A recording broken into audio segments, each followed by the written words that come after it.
Hello' guys, welcome to my second blog. আপোনালোকক আজি এটা কথা ক'বলৈ গৈ আছোঁ। জুবিন দাই কৈছিলে যে মই ভয় কৰোঁ অকল সময়ক। ঠিক তেনেকৈ ময়ো ভয় কৰোঁ সময়ক। সময়ে মানুহক বনাই দিয়ে, সময়ে মানুহক ভাঙাই দিয়ে।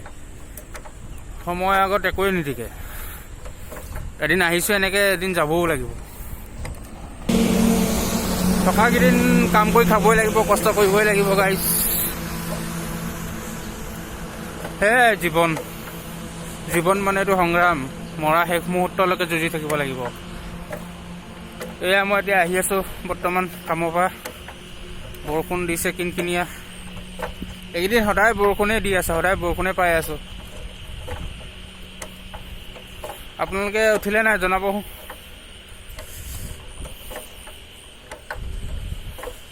সেইকাৰণে মানুহৰ অহংকাৰ হ'ব নালাগে জীৱনত। সপোন মানুহৰ কেতিয়াবা পূৰণ হয়, কেতিয়াবা নহয়। ভাগৰি যাব নালাগে। কষ্ট কৰিবই লাগিব, কাম কৰিবই লাগিব, ঘৰখনৰ কাৰণে, পৰিয়ালৰ কাৰণে।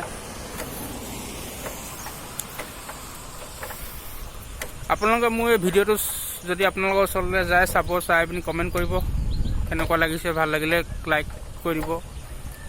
ধন্যবাদ।